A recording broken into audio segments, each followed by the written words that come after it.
Novamente, a graça e a paz do nosso Senhor e Salvador Jesus Cristo. E esse é o momento, poderíamos dizer, mais importante do culto. Por que você fala assim, pastor? Porque imaginem que os louvores é a parte que nós falamos com Deus, as orações, os louvores, nós apresentamos a Deus. Mas a parte da mensagem da palavra de Deus é a parte que Deus fala conosco. Então nós já falamos com Deus através das orações, através dos louvores, nós adoramos, louvamos a Ele. Mas essa é a parte mais importante, porque é a parte que Ele fala conosco. É a parte da palavra, é a parte da mensagem. E eu creio que assim como Deus falou comigo, enquanto eu estava estudando, lendo, orando, pedindo a Ele uma mensagem para trazer hoje, assim também Ele vai falar com você. Assim também Ele vai tratar com você através dessa mensagem de hoje. Eu queria que você abrisse a tua Bíblia em 2 Coríntios capítulo 4. A mensagem de hoje está nos 9 primeiros versículos desse capítulo. 2 Coríntios capítulo 4, versículo 1 ao 9.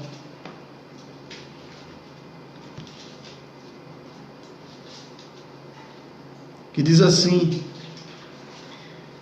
pelo que, tendo este ministério, segundo a misericórdia que nos foi feita, não desfaleçamos. Então, em primeiro lugar, esse é o centro da mensagem aqui de Paulo. Na verdade, ele não diz desfaleçamos, ele diz desfalecemos no passado. Porque ele trata de coisas que já passaram com ele, com Timóteo e com Silvano. Isso você pode ver no capítulo 1, versículo 19. E ele trata de na vida deles, coisas que fazem parte do cotidiano da vida deles, como obreiros de Cristo, como pessoas que querem fazer a vontade de Deus. E quantas adversidades se levantam para que eles desfaleçam, para que eles percam as forças, para que eles desistam, para que eles entreguem os pontos. Quantas dificuldades, quantos obstáculos se levantaram. Mas ele diz aqui que ele não desfaleceu, que os seus companheiros de ministério não desfaleceram, que aqueles que estavam com ele junto da obra não desfaleceram. Não desfaleceram, porque lhe foi dado um ministério, lhe foi dado um serviço. Que ministério é esse? No capítulo 3, versículo 6, parte A, ele diz: o qual nos faz também capazes de ser ministros do Novo Testamento, ou de uma nova aliança, dependendo da tua versão. Então eles se declaram aqui não por eles, mas pela misericórdia de Deus, como diz o versículo 1 do capítulo 4. Pela misericórdia de Deus foi dado a eles esse ministério, o ministério de servir, o ministério de falar, o ministério de propagar o Evangelho, o ministério de propagar essa nova aliança feita pelo Espírito Santo, essa nova aliança feita por Jesus naquela cruz. E foi dado a eles esse serviço, esse objetivo, esse ministério, para que eles, pela misericórdia de Deus, continuem falando do Senhor, continuem fazendo a obra do Senhor, continuem ensinando, continuem pregando o Evangelho da graça. E ele diz: nós não desfalecemos. Versículo 2: antes rejeitamos as coisas que por vergonha se ocultam, não andando com astúcia, nem falsificando a palavra de Deus, e assim nos recomendamos a consciência de todo homem na presença de Deus pela manifestação da verdade. O apóstolo Paulo está dizendo aqui, apesar de tudo que a gente passou e passa, nós rejeitamos andar com coisas que se ocultam, com coisas que não são dignas. Andar com coisas que, quando descoberta, as pessoas passam vergonha. Rejeitamos andar dessa forma. Rejeitamos andar com astúcia, ou seja, com esperteza, usando da palavra de Deus para o nosso benefício próprio. Não andamos com esperteza, como muitos estavam fazendo aqui na época do apóstolo Paulo. E o apóstolo Paulo teve que defender o seu apostolado, justamente porque pessoas tinham se infiltrado na igreja e estavam mudando a palavra de Deus, estavam invertendo os caminhos do Senhor, com astúcia, com esperteza, para se dar bem. E o apóstolo Paulo disse, olha, nós não falsificamos a palavra de Deus. Então eu quero dizer a você,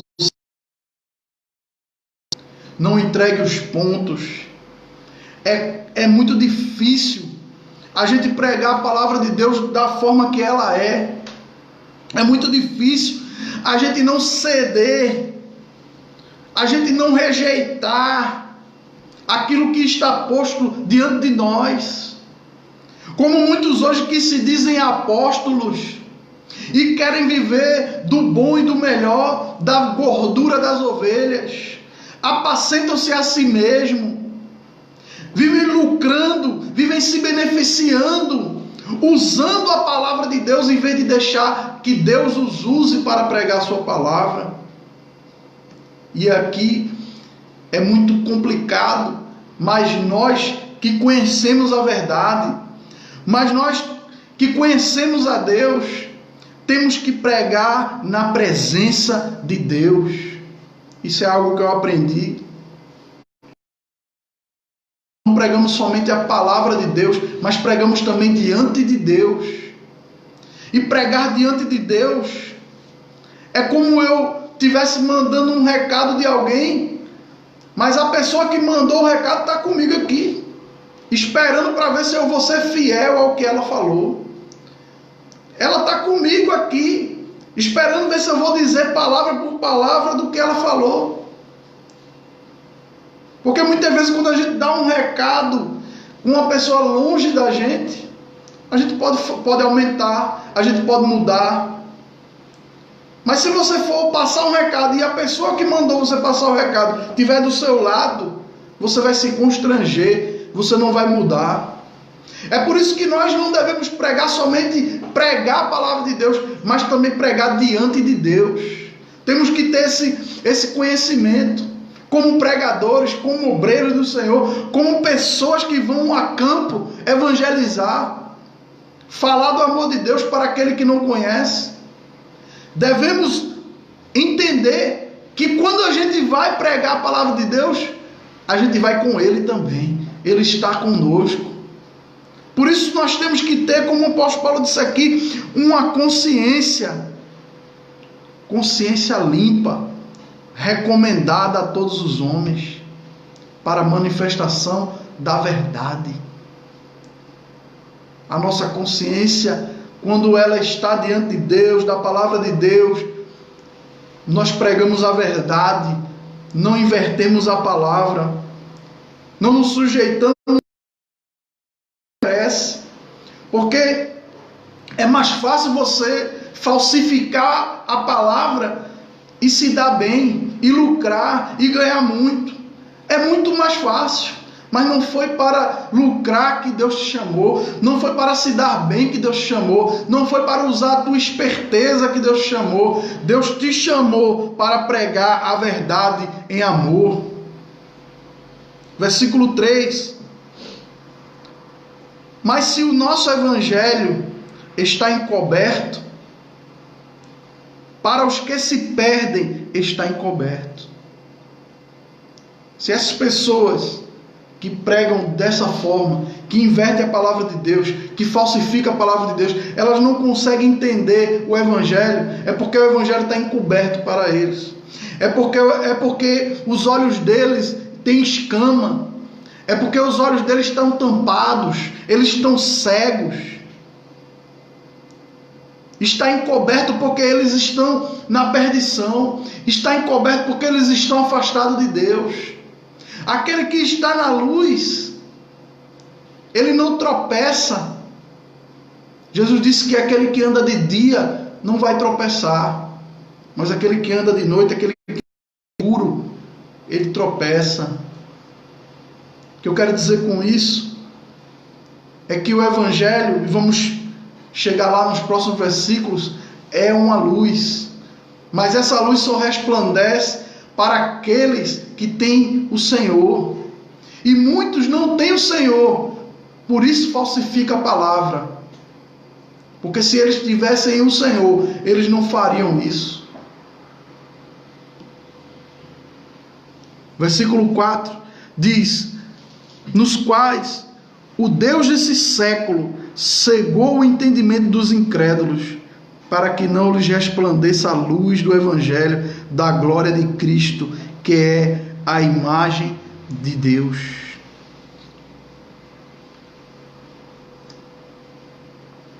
O Deus desse século, o diabo, cegou o entendimento dos incrédulos. E eu quero dizer para você, ele não consegue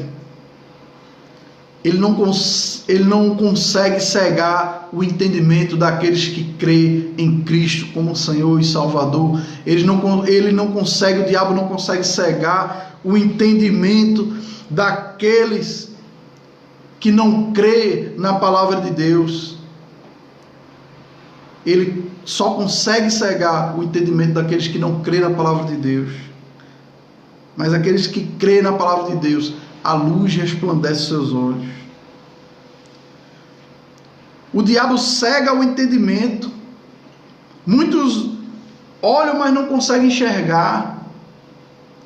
Acham que sabem um evangelho diferente do evangelho de Cristo, porque ainda não resplandeceu a glória de Deus. E a glória de Deus é a imagem. A glória de Cristo é a imagem de Deus. Quanto mais Cristo resplandecer na tua vida, mais a imagem de Deus também. A glória de Cristo é a imagem de Deus. Sabe, meus irmãos, cada vez que você olhar para a palavra de Deus e encontrar Cristo nela, cada vez mais a imagem de Deus vai ficar mais clara para você. É como quando o discípulo perguntou a Jesus: Jesus, mostra-nos o Pai. E Jesus olha para ele e diz: tanto tempo estou convosco, e tu diz: mostra-nos o Pai. Jesus é a expressão exata do ser de Deus. Você quer conhecer a Deus? Conheça Cristo. Você quer conhecer a palavra? Olhe para a palavra com quem tem um olhar de que a palavra, o tema central da Bíblia é Jesus Cristo.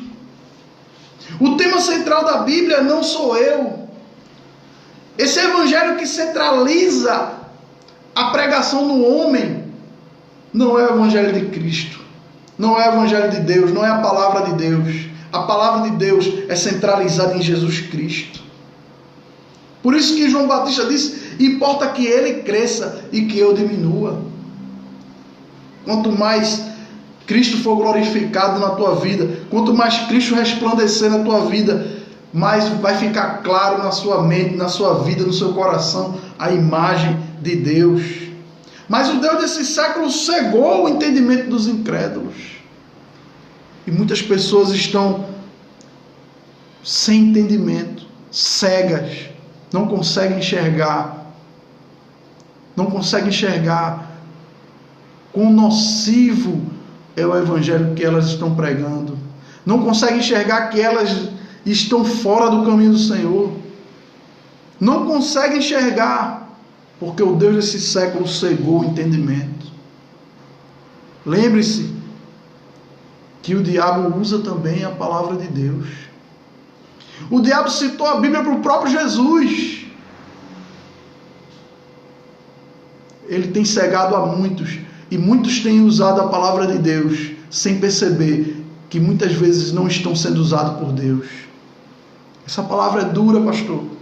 É a palavra de Deus. Versículo 5. Porque não nos pregamos a nós mesmos, mas a Cristo Jesus, o Senhor, e nós mesmos somos servos, vossos servos, por amor de Jesus. Não pregamos a nós mesmos. Tem muita gente pregando a si próprio. Estávamos comentando aqui, agora há pouco, que muitas pessoas sobem no púlpito para contar seu testemunho. Ah, porque eu fiz isso. Ah, porque eu sou aquilo. Ah, porque Deus fez aquilo na minha vida. Ah, porque... Cuidado com o testemunho. Tudo na igreja, tudo na obra de Deus tem que ser centralizado em Deus. Quando as coisas são centralizadas no homem, já começou a desvirtuar da vontade de Deus. Ele diz: não pregamos a nós mesmos. Não me peça para subir no púlpito e pregar a minha vida. Pode ser que em algum momento dê algum exemplo de algo que eu passei, de algo que... mas raramente, a não ser que encaixe muito bem com aquilo que eu estou falando. Mas se eu vou ficar colocando no meio das minhas pregações a minha vida, o que passou, o que eu fiz. A minha vida não interessa. O que interessa é a vida de Cristo. O que interessa não é o que eu fiz, o que eu sou, o que eu deixei de ser. O que interessa é a vida de Cristo, o que Ele fez, o que Ele é, o que Ele sempre será. Não pregamos a nós mesmos. É difícil, irmão. No mundo idólatra que a gente vive, é difícil para um obreiro não pregar a si mesmo. Porque quando o obreiro ele prega a si mesmo, sabe o que acontece? As pessoas começam a o amar, começam a o idolatrar, porque ele fala muito de si, e muita gente quer alguém para ser ídolo. Ah, o meu pastor é excelente, ah, o meu pastor é um homem de Deus, ah, o meu pastor... Eu não quero ser ídolo de ninguém. Eu quero que Jesus seja adorado pela igreja dele. Eu não preciso de adoração. Eu não quero adoração. Eu não sou ninguém para ser adorado. Eu prego a Cristo e não a mim mesmo. Porque se eu prego a mim, não é a glória de Cristo que eu estou buscando, é a minha própria glória. Pregue a Cristo. É difícil. Mas você precisa pregar a Cristo. Porque Ele é o Senhor. E o apóstolo Paulo diz aqui que ele e seus companheiros se fizeram servos dos irmãos, por amor a Jesus. Isso aqui é o sentimento que está faltando em muitos líderes. É o sentimento que está faltando em muitos obreiros hoje. É o sentimento de que nós somos ministros. E ministro significa servo. É o sentimento de que nós não estamos aqui para servir, para ser servido. Estamos aqui para servir. O próprio Jesus disse isso. O próprio Jesus lavou os pés dos seus discípulos. E é um sentimento que falta. E muitas vezes, se a gente não se policiar, a gente acha que as pessoas estão ao nosso redor para nos servir mesmo. Porque eu sou líder, porque eu sou pastor. Mas ele diz, no versículo 5, parte B, nós mesmos somos vossos servos. E somos vossos servos por amor a Cristo. Paulo, apóstolo Paulo, grande homem de Deus, pregou o evangelho em toda a Ásia Menor, um homem que escreveu praticamente metade do Novo Testamento, um homem que os seus lenços e aventais eram levados para curar as pessoas. Esse homem diz que é servo da igreja de Corinto. E eu vejo muita gente hoje que não tem um mínimo de trabalho, de obra para mostrar, mas quer ser servido.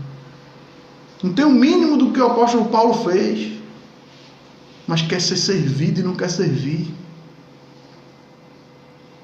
Lembre-se de Filipenses: tende em vós o mesmo sentimento que houve em Cristo, que mesmo sendo Deus, não julgou por usurpação ser igual a Deus, antes esvaziou-se de si mesmo, e achado em figura humana, tornou-se servo dos homens, pelo que Deus o exaltou sobremaneira e deu-lhe um nome que está acima de todo nome. Cristo se fez servo, e muitos hoje querem se fazer de Senhor. Muitos hoje querem fazer a obra de Deus com esse ímpeto, com esse intuito das benesses, das glórias, dos elogios, dos ganhos, dos lucros, porque não estão olhando para Cristo, estão olhando para si.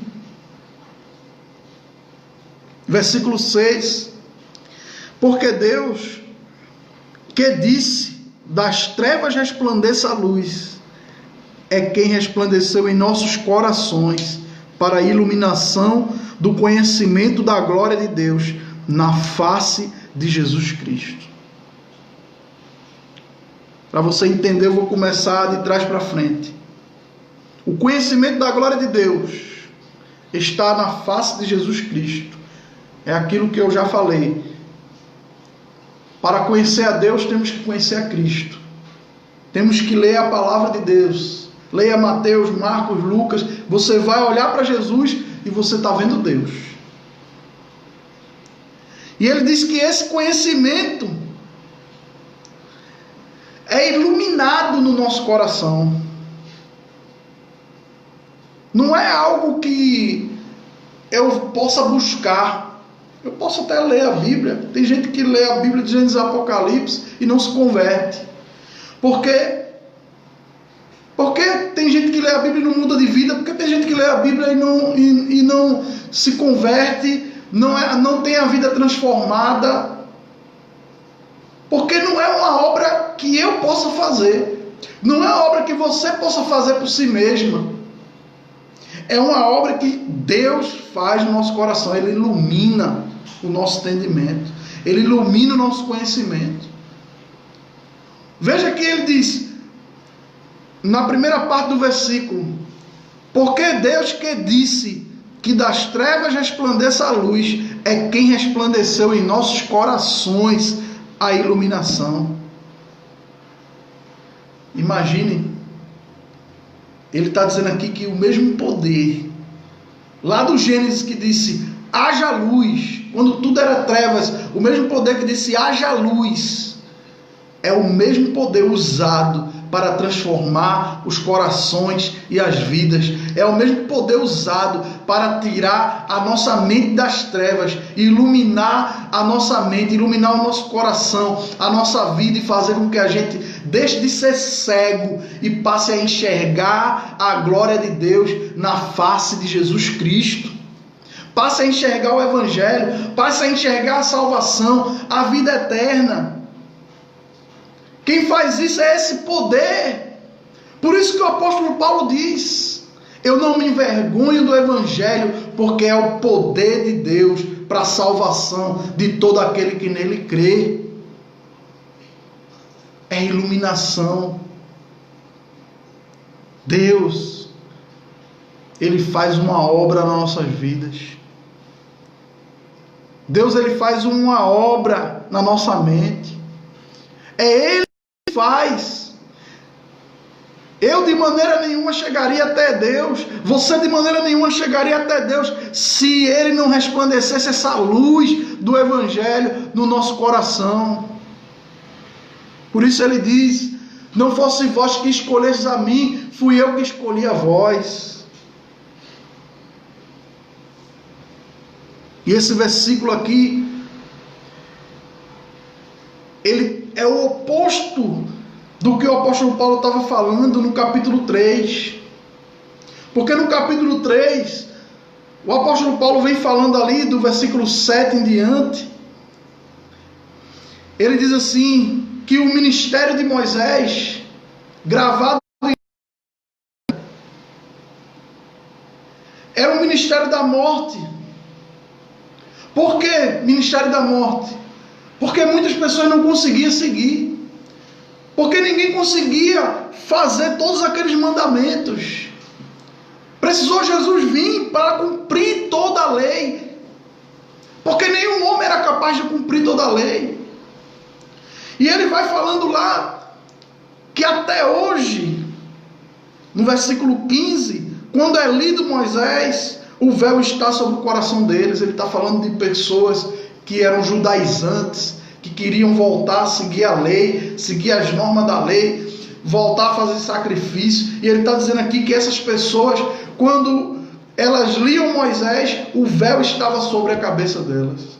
Porque diferente de Paulo, quando Paulo lia Moisés, ele enxergava em Gênesis, Êxodo, Número, Levítico, Deuteronômio, ele enxergava nos escritos de Moisés Jesus. Ele enxergava nos profetas Jesus. Mas essas pessoas não conseguiam enxergar Jesus nas escrituras, porque um véu estava posto sobre o rosto deles. E a iluminação é justamente isso. É quando Deus tira esse véu dos nossos olhos e conseguimos ver Cristo, e conseguimos enxergar o Evangelho. Versículo 7, ele diz: temos, porém, esse tesouro em vasos de barro, para que a excelência do poder seja de Deus e não de nós. Interessante que no versículo 5 ele fala em ser servo, e no versículo 7 ele retoma novamente a humildade. Não que ele tenha deixado de ser humilde em algum momento, mas ele retoma o assunto da humildade para dizer novamente: olha, embora Deus tenha usado esse poder nas nossas vidas, embora Ele tenha tirado o véu do nosso rosto, mas isso não é para a nossa glória. Isso não é porque somos vasos de barro.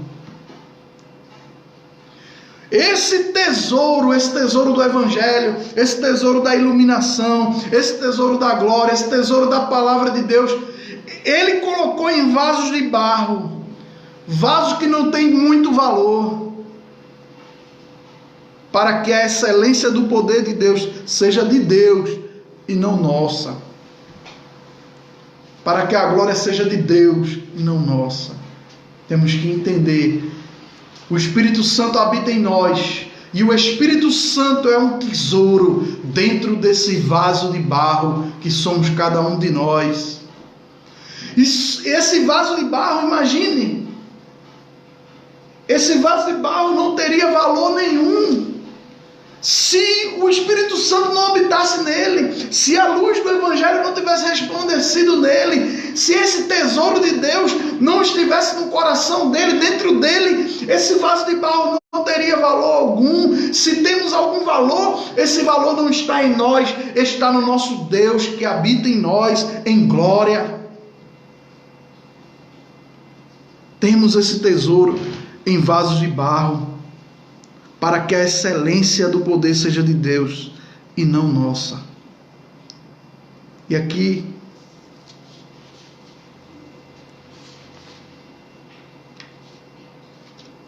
Paulo, no versículo 8 e versículo 9, ele diz tudo que ele passou. E ele diz que tudo que ele passou justamente porque esse tesouro estava nele. Tudo que ele passou justamente porque essa luz estava nele, esse evangelho estava nele. A palavra de Deus não foi falsificada. E o preço que ele pagou foi alto. Por não falsificar a palavra de Deus, ele pagou um preço alto. Mas se o preço, por não falsificar a palavra de Deus, é alto, como ele diz aqui, tribulações, perseguições, o preço é alto, mas o lucro é mais alto ainda, porque o lucro é estar com Deus, é a própria presença de Deus na nossa vida, é a vida de Deus na nossa vida. O lucro é a vida eterna, o lucro é muito mais alto. Se tem algo na tua vida que você esteja passando, tribulações, perseguições, eu quero dizer para você, existe um mais não para você. Para cada dificuldade que você passar, Deus tem um mais não para você. Como assim, pastor? Quando o apóstolo Paulo diz aqui, em tudo somos atribulados, mas não angustiados. Perplexos, mas não desanimados. Perseguidos, mas não desamparados. Abatidos, mas não destruídos. Em tudo. Jesus disse, no mundo tereis aflições, mas tende bom ânimo. Ele diz, olha, em tudo somos atribulados. Ou seja, temos problemas. Temos adversidade. Tribulações são problemas, são adversidades. Somos atribulados, mas não angustiados. Ou seja, não vivemos em tormentos. Somos atribulados, temos problemas, mas não vivemos em tormento, não vivemos ansiosos, não vivemos aflitos. Em tudo, muitas vezes ficamos perplexos. O que é perplexo? É pasmo, é surpreso, sem reação. Quantas coisas acontecem que a gente às vezes fica sem palavras, sem reação. Quantas coisas a gente descobre, coisas que a gente vê, que a gente não sabia, coisas que vêm nos assolar, que a gente fica perplexo. Essa pandemia mesmo, quantos não ficaram pasmos, perplexos diante de tudo isso, mas não desanimados, não esmorecidos. A gente pode até ficar pasmo com algo que está acontecendo, mas a gente não desanima, a gente não esmorece, a gente não fica prostrado diante dessas dificuldades. Em tudo somos perseguidos. Ou seja, muitas vezes somos acuados. Estamos sofrendo perseguições. Somos acuados pelo inimigo. Mas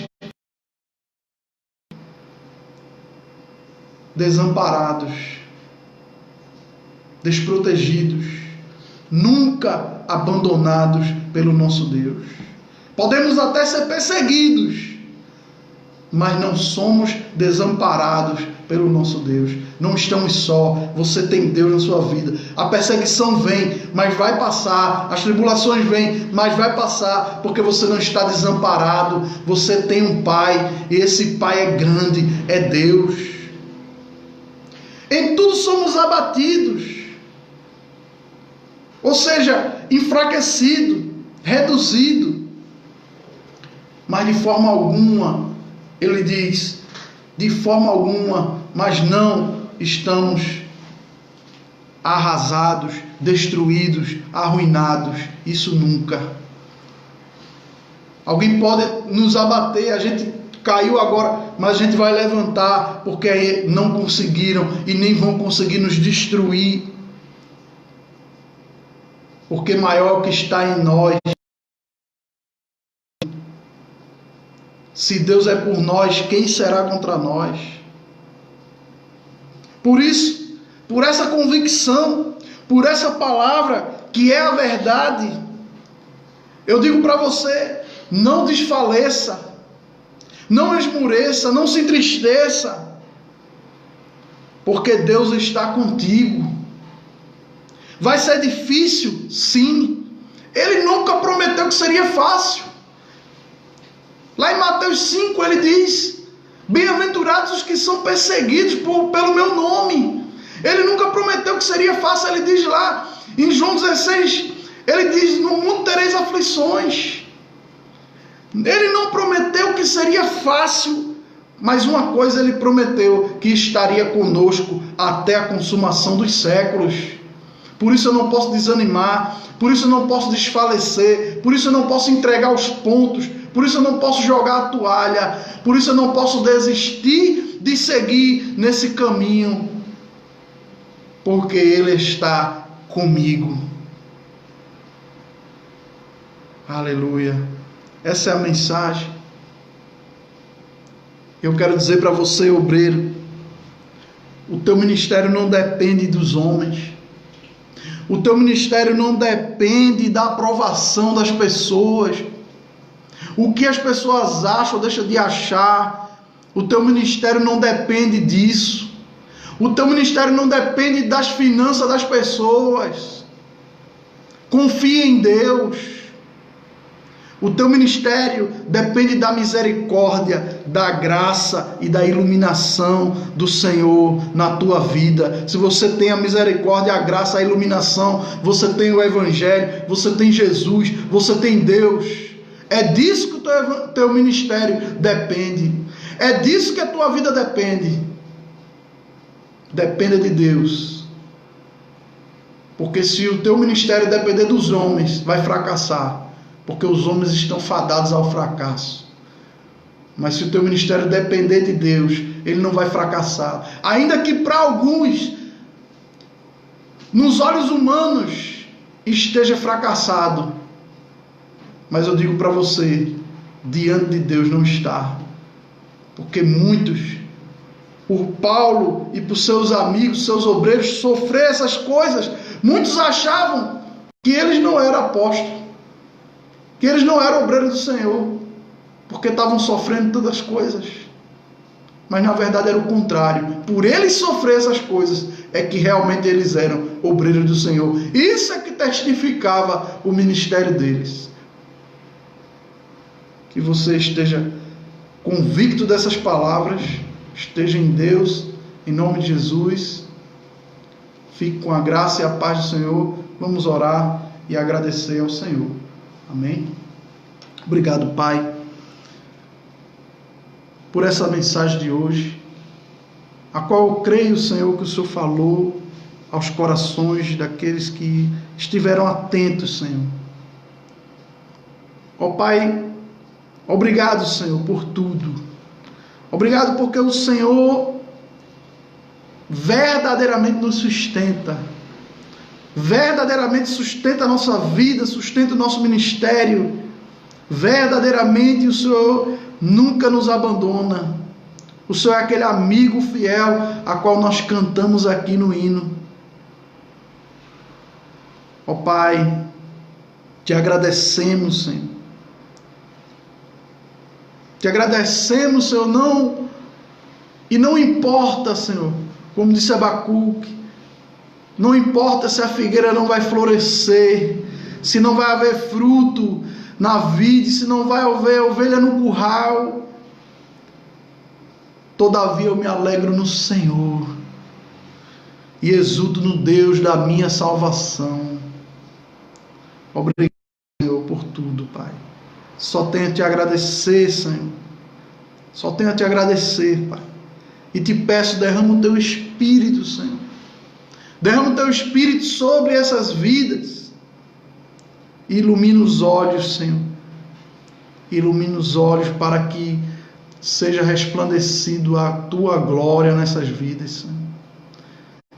Em Jesus, Pai, só o Senhor faz essa obra. Por isso nós te damos glória. Por isso nós te rendemos graças. Obrigado por tudo, Senhor. Que o amor de Deus, a graça do nosso Senhor e Salvador Jesus Cristo, a comunhão e as divinas consolações do Espírito Santo seja sobre a tua vida, sobre a tua família, desde agora e para todos sempre. Amém. Amém. Até quarta-feira.